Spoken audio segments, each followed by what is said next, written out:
Well, I've got the coffee ready, but I gotta show you this dog. Look at this thing. This is her favorite way to sleep. She likes both her cheeks nice and smashed.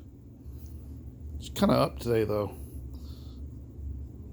This is one that's been on my heart for a long time. This is Jesus' high priestly prayer. And in the prayer, he's praying over his command about the Great Commission.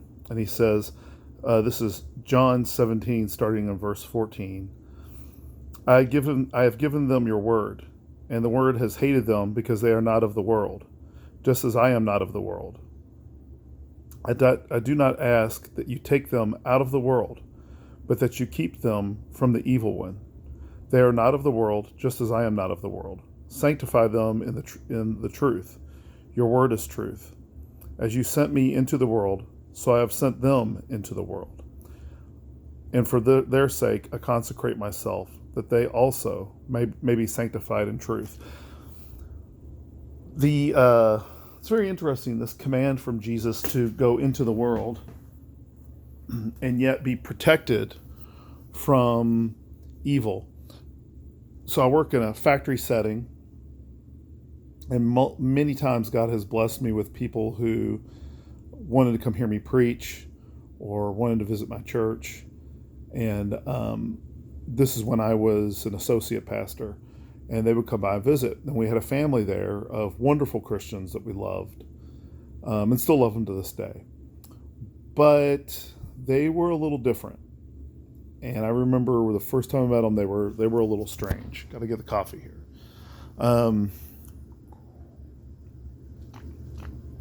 Kind of homeschooling strange, if you know what I mean. I don't know that they were homeschooled. I believe that they were, both of them, the man and his wife. And this was around the time the television show Lost was big. And I remember taking illustrations from Lost and being able to use them in Bible studies and so forth. And he was very interested, but he just didn't spend any time connecting with the world at all. It was very much isolated from the world. It was sort of like he was doing very important and very advanced seminary work in music and doing, and he was at home and at church. And he was a great servant of the Lord and still is to this day, him and his family.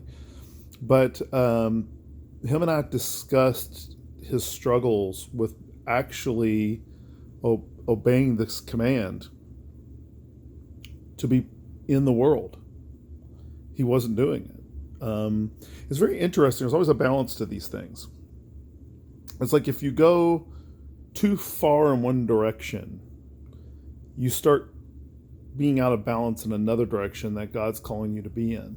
And in this case, he was doing a good job not being of the world. He was in no danger of being of the world, but well, we all are, of course, but he was certainly not engaged with it or in it. And one day he asked me, he was like, well, what can I do? And I was like, well, he just didn't want to watch any TV shows, didn't want to watch movies. He was afraid to. And I was trying to talk him through some of that.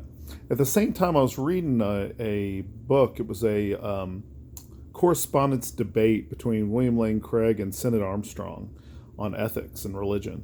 It was really good. And his wife was also doing a PhD student, a very smart woman. I gave her the book and said, you gotta read this. It's really good. He wasn't quite into that thing, but she was. And I knew she was reading it. I said, how's it going? She was like, well, when I got to the atheist part, I stopped reading it. And I said, why? Why did you stop reading it? And she said, I'm just afraid he's going to change my mind. And I didn't know how to minister to her at the time, but if I could go back in time, I would say, why do you lack confidence that God's going to keep you? You didn't start this journey on your own. Why would you be keeping it on your own?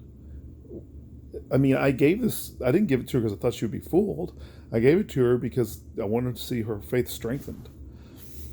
And that was the kind of attitude that they sort of both shared, was that they were going to retract from engaging with the world. I remember at the time there was a card game. It was a Monopoly card game. It's still to this day a great game, by the way. And I knew that he was not getting involved in the lives of the people at his job. And he came to me and he was like, he saw us, we were doing an event at the church and I was playing the Monopoly card game with a couple friends there. And he said, "Oh, I see people at work play this all the time. I mean, every day." And I said, "We do it at my work too." I said, "Well, sit down. I'll teach it to you real quick. And that way you can shock them. You go to work and you already know how to play." He was like, just did not want to have anything to do with it. And it gives us something to pray about for people in the church that we love that are just so fearful of this, of going out and participating in the Great Commission. When you're not doing it, it seems like something out there that's can cause fear. But it's really not. It really shouldn't cause fear.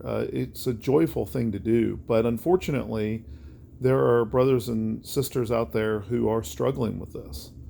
And I have friends in other parts of the country where there's people that come to know Jesus and they have a really hard time going to church because they're fearful. So be in prayer for Christians both in America and everywhere where they're struggling with this command from Jesus to actually be in the world, because there are many people out there, Christians, well-meaning Christians, who are struggling with it.